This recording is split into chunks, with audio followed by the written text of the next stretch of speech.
नमस्कार।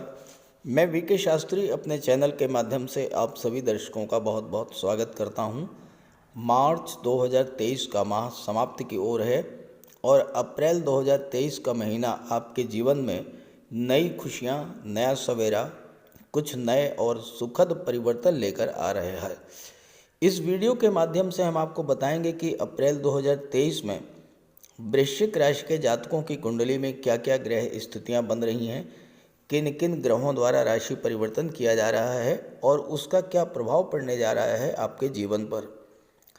आपको धन प्राप्ति के और धन संचय के क्या क्या अवसर मिलने जा रहे हैं, परिवार, संतान, विवाह और भौतिक सुख सुविधाओं की दृष्टि से कैसा रहेगा आने वाला माह, यात्रा, देशाटन, देवदर्शन, धर्म, अध्यात्म की दृष्टि से कैसा रहेगा, आपका स्वास्थ्य कैसा रहेगा, भाग्य, कर्म, पुरुषार्थ का कितना साथ मिलेगा आपको।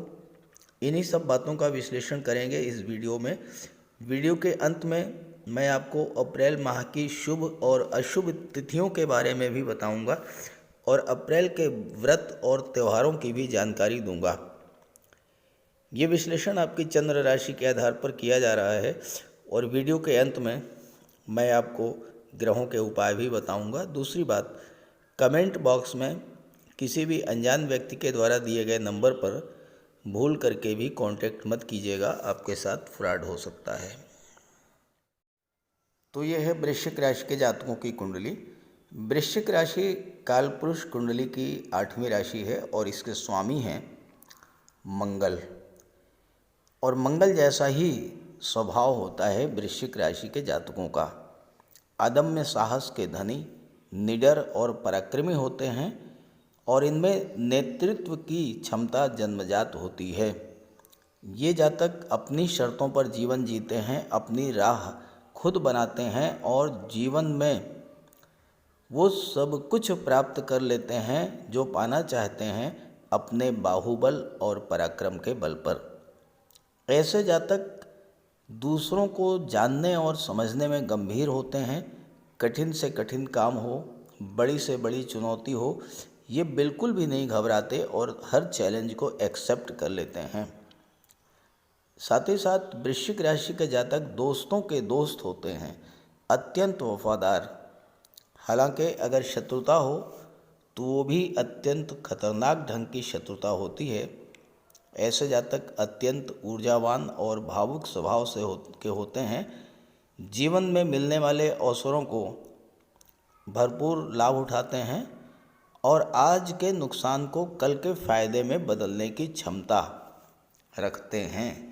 और ऐसे जातक ज़्यादातर आर्मी, एयरफोर्स, मिलिट्री, नेवी या पुलिस विभाग के क्षेत्र में जाते हैं। प्रेम के मामले में पैशनेट लवर होते हैं, अपने जीवन साथी को अत्यंत गहराई से प्यार करते हैं। अब ग्रह स्थितियों की बात की जाए अप्रैल 2023 में, तो जो सबसे महत्वपूर्ण गोचर है वो है शनि और शुक्र का आपकी कुंडली में, क्योंकि शनि आपकी कुंडली में शश राजयोग बना रहे हैं। शुक्र आपकी कुंडली में मालव्य राजयोग बनाएंगे 6 अप्रैल से। आपके राशि के स्वामी अष्टम भाव में हैं और शनि और मंगल एक दूसरे से त्रिकोण पर हैं। सूर्य और गुरु का गोचर पंचम भाव में है। सूर्य 14 अप्रैल को छठे भाव में आ जाएंगे, गुरु 21 अप्रैल को छठे भाव में आ जाएंगे। यहाँ पर बुध और राहु के साथ सूर्य और गुरु का चतुर्ग्रही योग बनेगा। हालांकि गुरु 27 अप्रैल तक अस्त रहेंगे तो कोई विशेष प्रभाव नहीं पड़ेगा, लेकिन सूर्य, बुध और राहु, इनका बहुत बड़ा प्रभाव पड़ेगा आपके जीवन पर। केतु विदेश भाव में बैठे हुए हैं। ये तो हैं ग्रह स्थितियाँ। अब आइए इसी का विश्लेषण करते हैं। आगे बढ़ने से पहले बात करेंगे मार्च 2023 में आपके जीवन में क्या क्या परेशानियां आईं, किन किन समस्याओं से आपको जूझना पड़ा और उसके कारण क्या थे। अक्सर आपके कमेंट्स आते हैं कि जो बीत गया उस पर चर्चा करने से क्या फ़ायदा।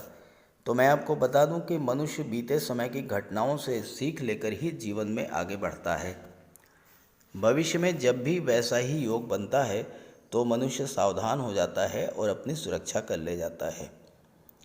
देखिए 15 मार्च तक सूर्य का गोचर कुंभ राशि में था और कुंभ राशि में सूर्य और शनि की युति बनी चतुर्थ भाव में। ज्योतिष शास्त्र में सूर्य और शनि को एक दूसरे का प्रबल शत्रु माना जाता है। जब दो शत्रु ग्रह एक साथ गोचर किए तो सूर्य भी पीड़ित हुए और शनि भी पीड़ित हुए। जब सूर्य पीड़ित हुए, सूर्य की दृष्टि दशम भाव पर पड़ी और सूर्य दशम भाव के स्वामी भी हैं। सूर्य शासन प्रशासन और सरकार के कारक होते हैं। जो भी जातक शासन प्रशासन राजनीति में थे या सरकारी सेवा में थे, उनको 15 मार्च तक सूर्य के पीड़ित होने के कारण कार्य क्षेत्र में तरह तरह की परेशानियां आई होंगी, क्योंकि दशम भाव आपके कर्म क्षेत्र को प्रदर्शित करता है। एक्सेसिव वर्कलोड के कारण मानसिक तनाव, चिंता, सिरदर्द, माइग्रेन, बॉस या सहयोगियों का साथ न मिलना, पद प्रतिष्ठा प्रमोशन में देरी होना, और ये भी हो सकता है कि जो टारगेट आपको दिया गया हो उसे पूरा करने में मानसिक दबाव के कारण आपके स्वभाव में चिड़चिड़ापन, गुस्सा और वाणी में कटुता भी आई होगी। सूर्य पिता के कारक होते हैं, तो पिता को कष्ट हुआ होगा या फिर पिता से संबंध खराब हुए होंगे। अगर आप हार्ट पेशेंट हैं तो आपको हार्ट प्रॉब्लम बढ़ी होगी, हाई ब्लड प्रेशर, नेत्र कष्ट, ये सब आपको झेलना पड़ा होगा। किसी सरकारी योजना से लाभ लेना था, नहीं मिला होगा। कोई गवर्नमेंट प्रोजेक्ट था, वो भी पूरा नहीं हो पाया होगा। शनि जब पीड़ित हुए तो शनि कर्म के कारक हैं और शनि लाभ के कारक हैं। शनि के पीड़ित होने का सीधा असर आपके कामकाज पर पड़ा होगा। चूँकि शनि तीसरे भाव के भी स्वामी हैं, जो कि आपके पराक्रम पुरुषार्थ को शो करता है, तो शनि के पीड़ित होने से काम में मन न लगना, आलस्य, थकान, कार्यों की गति धीमी होना, कार्यों में रुकावट आना, उत्साह की कमी और फाइनेंशियल क्राइसिस, ये सब समस्याएं आपके साथ आई होंगी। आपका पैसा जो आपको मिलना था वो नहीं मिल पाया होगा। किसी को लोन दिया था, वापस नहीं हुआ होगा। बैंक से लोन लेना था, उसमें भी बाधाएं आई होंगी। इसके अलावा घुटनों के रोग, आर्थराइटिस, जोड़ों में दर्द, मसल पेन, वायु विकार, एनीमिया, ये सब चीज़ें आपके साथ हुई होंगी।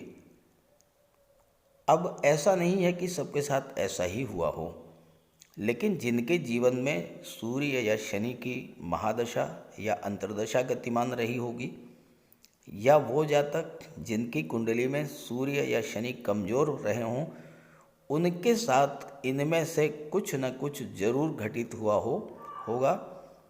और अगर आपके साथ ऐसा हुआ हो तो कमेंट करके बताइएगा। इससे हट करके भी अगर कुछ हुआ हो तो कमेंट करके बताइएगा। अब बात करते हैं अप्रैल 2023।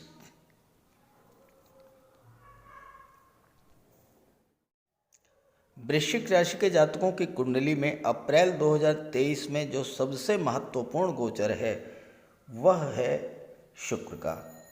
शुक्र 6 अप्रैल को सप्तम भाव में आ जाएंगे और मालव्य राजयोग बनाएंगे।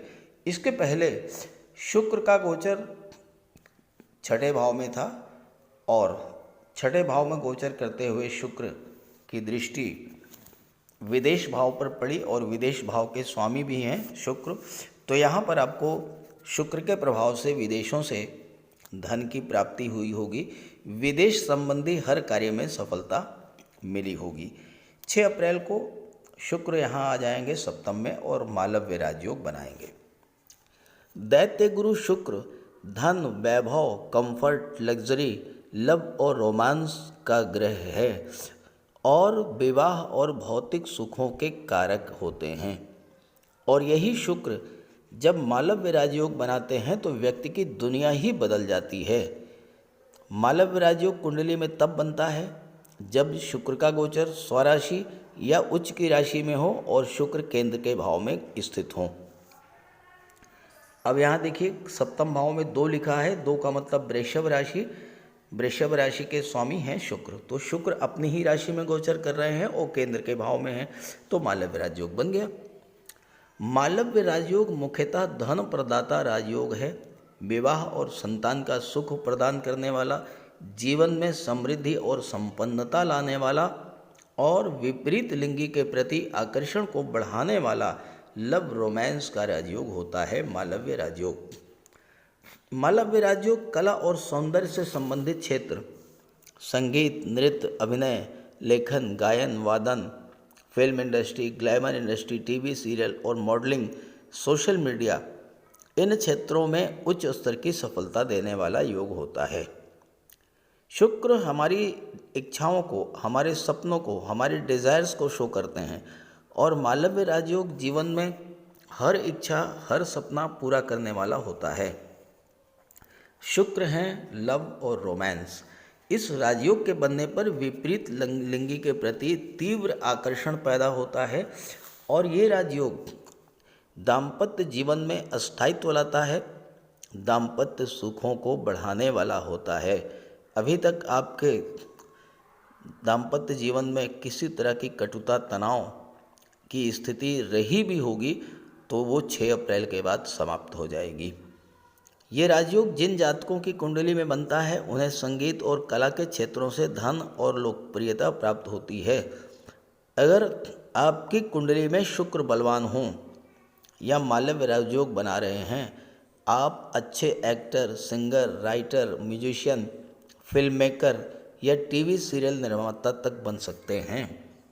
बलवान शुक्र सिनेमा जगत, टीवी सीरियल, मॉडलिंग या पत्रकारिता के क्षेत्र में सफलता की असीम संभावनाएं लेकर के आता है और ये राजयोग राजनीति के क्षेत्र में भी व्यक्ति को असीम लोकप्रियता प्रदान करता है। सप्तम भाव व्यापार का होता है और अगर आप व्यापार के क्षेत्र में हैं तो मालव्य राजयोग बनने पर आप readymade garments, fashion designing, dress designing का कार्य करते हैं तो सफलता मिलेगी। महिलाओं के सौंदर्य प्रसाधन, perfume, beauty parlour, Photoshop, computer graphics, बच्चों के गेम्स, खिलौने या फिर ऑर्नामेंट्स, ज्वेलरी, आभूषण, इन सब क्षेत्रों से अगर आप जुड़े हैं तो व्यापार व्यवसाय में उन्नति देखने को मिलेगी। अगर आप कंफर्ट और लग्जरी को बढ़ाने वाले क्षेत्रों जैसे hotel, restaurant, shopping mall, fun park, multiplex, इन सब से जुड़े हुए हैं तो शुक्र इन क्षेत्रों से भी अपार धन प्रदान करने जा रहे हैं आपको। अब बात करते हैं शनि और मंगल के बारे में, जो कि एक दूसरे से त्रिकोण पर हैं। अप्रैल के महीने में शनिदेव का गोचर कुंडली के चतुर्थ भाव में रहेगा। मंगल अष्टम भाव में गोचर करेंगे। शनि और मंगल एक दूसरे से त्रिकोण पर हैं। शनि से पंचम पर है मंगल, मंगल से नवम पर है शनि। तो शनि और मंगल नवम पंचम का योग बना रहे हैं और जब दो ग्रह एक दूसरे से त्रिकोण पर होते हैं तो एक दूसरे को एक्टिवेट कर देते हैं, एक दूसरे को बल प्रदान करते हैं। तो यहाँ पर शनि भी और मंगल भी दोनों ही एक्टिव रहेंगे और अपना पूरा फल आपको प्रदान करेंगे। अब यहाँ पर शनि शश राजयोग भी बना रहे हैं। कुंडली का जो चतुर्थ भाव होता है वो भौतिक सुखों का होता है, मकान, वाहन, प्रॉपर्टी। और यहाँ पर शनि बलवान होकर के राहु के नक्षत्र शतभिषा नक्षत्र में गोचर कर रहे हैं और तीसरे भाव के स्वामी भी हैं। तो ऐसे में आप मकान, वाहन खरीद सकते हैं, मकान बनवा भी सकते हैं, लेकिन एक बात का ध्यान रखें कि मकान को अधूरा न छोड़ें, मकान निर्माण का कार्य पूरा करके ही छोड़ें। अगर आप बिल्डर हैं तो कोई बड़ा प्रोजेक्ट आपको मिल सकता है, कोई कॉलोनी या कोई मल्टी स्टोरी बिल्डिंग का प्रोजेक्ट आपको मिल सकता है। आप रियल एस्टेट से जुड़े हैं तो प्रॉपर्टी खरीदने और बेचने से आपको बड़ा लाभ दिखाई दे रहा है।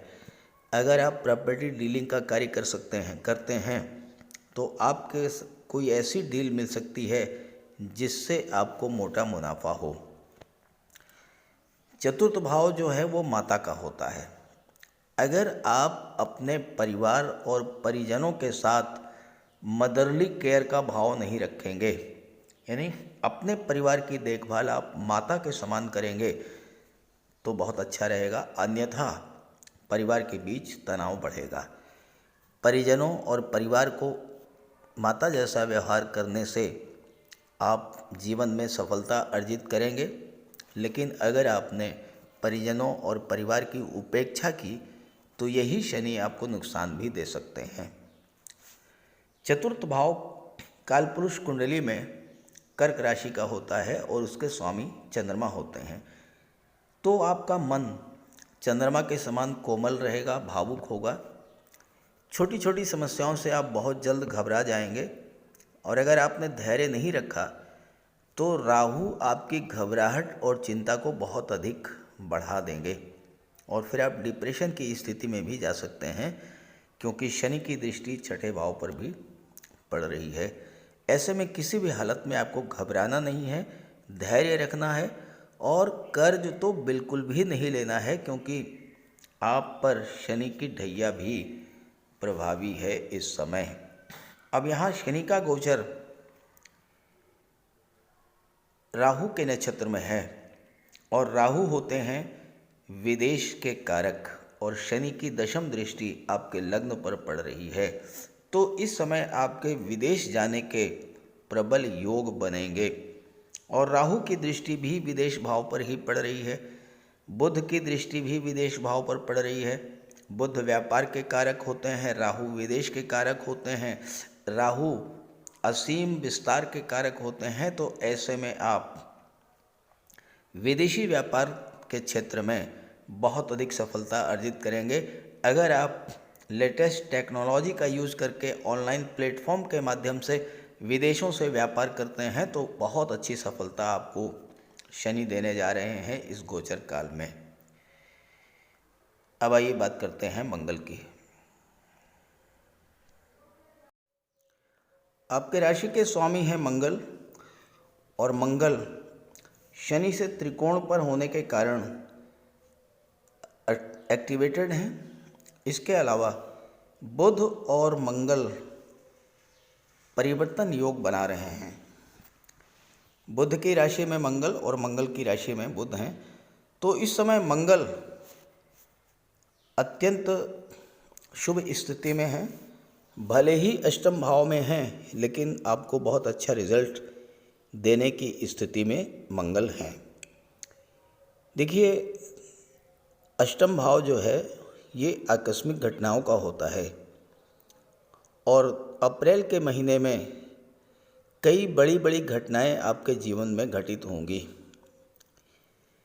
चूँकि शनि आयु के कारक होते हैं और मंगल से त्रिकोण पर हैं, तो आपको स्वास्थ्य लाभ कराएंगे और आपकी आयु में भी वृद्धि करेंगे। किसी क्रोनिक डिजीज से आपको मुक्ति मिल सकती है इस गोचर काल में। और चूँकि मंगल की चौथी दृष्टि लाभ के भाव पर पड़ेगी और लाभ के भाव के स्वामी बुध हैं जो कि मंगल से परिवर्तन योग पर हैं, तो अचानक से आपको लॉटरी, शेयर या सट्टा से धन की प्राप्ति हो सकती है। पैतृक संपत्ति से लाभ मिल सकता है, वसीयत या विरासत से धन मिल सकता है, ससुराल पक्ष से धन मिल सकता है। यहाँ पर मंगल की दृष्टि कुंडली के धन भाव पर पड़ेगी। द्वितीय भाव जो होता है ये धन के संचय का होता है और परिवार का होता है। यहाँ पर आपको थोड़ा सा सावधान रहना होगा। मंगल धन का संचय तो कराएंगे, प्रॉपर्टी का लाभ दिला सकते हैं। धन का संचय भूमि के रूप में या भवन के रूप में हो सकता है, क्योंकि लाभ के भाव पर भी दृष्टि है और धन के भाव पर भी दृष्टि है मंगल की। तो मंगल आपको हर तरह का लाभ देंगे, संतान का लाभ, शिक्षा का लाभ और परिवार में वृद्धि भी कराएंगे। किसी का विवाह हो सकता है, संतान की प्राप्ति हो सकती है लेकिन मंगल क्रोध और उग्रता के कारक भी होते हैं, तो आपको अपने क्रोध और उग्रता पर नियंत्रण रखना होगा, पहली बात। दूसरी बात यह है कि मंगल अष्टम में है और मंगल ब्लड और सर्जरी के कारक होते हैं, तो यहाँ मंगल आपको धन संपत्ति तो प्रदान करेंगे, जीवन में उन्नति प्रदान करेंगे, सरकारी नौकरी का योग भी बनाएंगे, विदेश जाने का भी योग बनाएंगे, लेकिन वाहन चलाते समय आपको विशेष सावधानी बरतनी होगी, क्योंकि दुर्घटनाओं का योग भी मंगल बनाएंगे। जहाँ तक सूर्य की बात करें और बुध की बात करें, राहु की बात करें, क्योंकि गुरु तो अस्त रहेंगे, सूर्य पंचम भाव में 14 अप्रैल तक रहेंगे, इसके बाद छठे भाव में आ जाएंगे और यहाँ पर बुध के साथ, राहु के साथ, गुरु के साथ चतुर्ग्रही योग बनेगा। पंचम भाव संतान और शिक्षा का होता है, और जब सूर्य दशम भाव के स्वामी होकर के, जॉब, कैरियर और प्रोफेशन के भाव के स्वामी होकर के छठे भाव में गोचर करेंगे, जो कि नौकरी का होता है, जो कि कॉम्पिटिशन्स का होता है, तो छात्रों के लिए सूर्य का और बुध का ये जो गोचर है अत्यंत शुभ और श्रेष्ठ रहेगा। सरकारी नौकरी का योग बनेगा। IAS, IPS, सिविल सर्विसेज की तैयारी कर रहे हैं तो वहाँ पर आपको सफलता प्राप्त होगी। बुध और राहु की दृष्टि 12वें भाव पर पड़ेगी, तो आपको किसी विदेशी कंपनी में, किसी मल्टीनेशनल कंपनी में कंप्यूटर, कम्युनिकेशन या मैनेजमेंट के क्षेत्र में जॉब मिल सकती है। बुध व्यापार के कारक होते हैं, राहु के साथ हैं।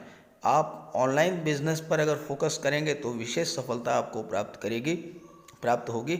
और विदेशों से व्यापार, ऑनलाइन टेक्नोलॉजी का यूज़ करते हुए विदेशों से आप व्यापार करेंगे तो बुध और राहु आपको व्यापार के क्षेत्र में बुलंदियों पर भी ले जाएंगे।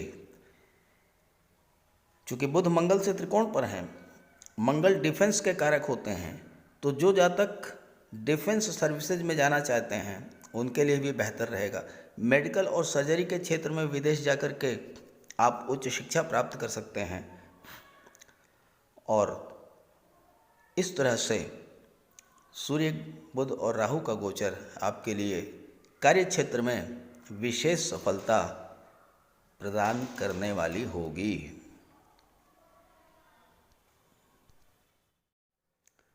चंद्रमा के अलावा सभी 8 ग्रहों के बारे में बात हो गई।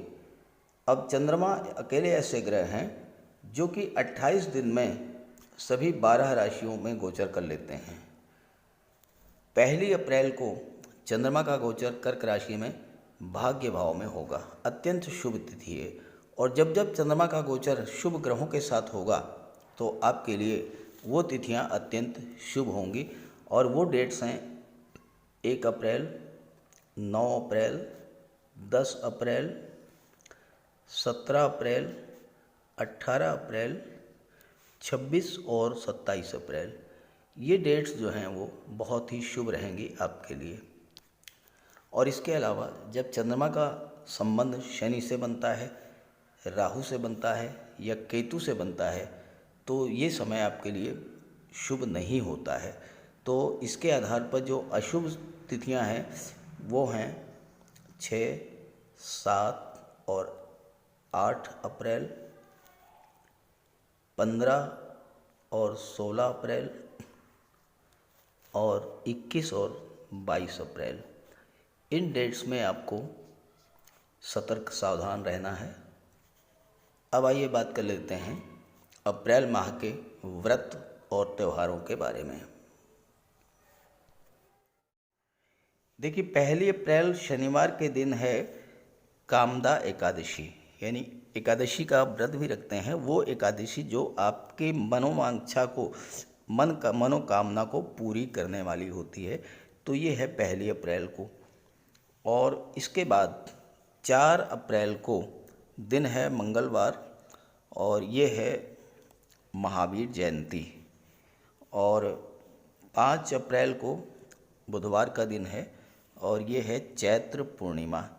4 अप्रैल को मंगलवार को महावीर जयंती है, 5 अप्रैल को बुधवार के दिन चैत्र पूर्णिमा है, 9 अप्रैल को हनुमान जयंती है। भगवान बजरंगबली की आप जो है उपासना कीजिए 9 अप्रैल को। 14 अप्रैल शुक्रवार को बैसाखी है। 16 अप्रैल रविवार को वरुथनी एकादशी है। 22 अप्रैल शनिवार को अक्षय तृतीया है और 22 अप्रैल को ही परशुराम जयंती भी है। और इसके बाद 27 अप्रैल को सीता नवमी है और 27 अप्रैल को ही गंगा सप्तमी है। तो ये तो हैं अप्रैल के व्रत और त्यौहार। अब बात कर लेते हैं ग्रहों के उपाय के बारे में। जो ग्रह आपकी कुंडली में कमज़ोर स्थिति में हैं या आपके जीवन में जिन ग्रहों की महादशा या अंतर्दशा गतिमान है, आप उनका उपाय अवश्य कीजिएगा। तो बात कर लेते हैं उपायों पर। किसी भी जातक की कुंडली में बनने वाले राजयोगों का संपूर्ण लाभ उसे तब मिल पाता है जब राजयोग बनाने वाले ग्रह कुंडली में मजबूत स्थिति में हों। और ज्योतिष शास्त्र में ग्रहों को बल प्रदान करने के लिए उपायों की व्यवस्था की गई है। तो अगर आपकी जन्म कुंडली में राजयोग बनाने वाले ग्रह कमज़ोर स्थिति में हैं, अंश बल से कमज़ोर हैं, तो ग्रहों का उपाय ज़रूर कीजिए। इससे ग्रहों को बल प्राप्त होगा और आपको राजयोग का संपूर्ण लाभ प्राप्त हो पाएगा। सबसे पहले मंगल की बात करते हैं। इसके लिए बजरंगबली की उपासना कीजिए, हनुमान जी की आराधना कीजिए, हनुमान चालीसा का पाठ कीजिए, हनुमान जी के मंदिर में जाकर के उनके चरणों में बैठिए और उनके चरणों का सिंदूर अपने मस्तक पर धारण कीजिए। मंगलवार के दिन स्नान के बाद लाल वस्त्र धारण कीजिए, मंगलवार का व्रत रखिए। हनुमान जी को सिंदूर में चमेली का तेल मिलाकर के अर्पित करें। हनुमान जी को चोला चढ़ाएं और मूंगा धारण कर सकते हैं, लेकिन किसी योग्य ज्योतिषी से परामर्श लेकर। और मंगलवार के दिन लाल वस्त्र, गेहूँ, गुड़ और तांबे का दान करने से भी मंगल को बल प्राप्त होता है। जहाँ तक देवगुरु की बात है, देवगुरु बृहस्पति को प्रसन्न करने के लिए गुरुवार का व्रत रखिए। 5 गुरुवार, 11 या 43 गुरुवार का व्रत रखें। घर में केले का एक वृक्ष लगा लें और उसकी सेवा करें। स्नान करते समय पानी में हल्दी या केसर मिलाकर स्नान करें और हल्दी या केसर का तिलक लगाएं। भूल करके भी गुरु, साधु, संतों का, माता पिता का अपमान ना करें। माता पिता, गुरु और वृद्धों का सम्मान करें, उनकी सेवा करें और उनका आशीर्वाद प्राप्त करें। तोते को चने की दाल खिलाएं, इससे बुध और गुरु दोनों प्रसन्न होते हैं। पुखराज भी धारण कर सकते हैं गुरुवार के दिन, लेकिन योग्य ज्योतिषी का परामर्श लेकर ही कोई रत्न धारण करें। ज़्यादा बेहतर ये है कि हल्दी की एक गांठ पीले वस्त्र में बांधकर अपने बाजू में बांध लीजिए और पीले रंग के वस्त्रों का ज़्यादा प्रयोग कीजिए। चादर, तकिए, गिलाफ ये सब पीले रंग के रखिए, पर्दे। शुक्र को बल प्राप्त हो, इसके लिए माता लक्ष्मी की उपासना कीजिए और 21 या 31 शुक्रवार को व्रत रखें।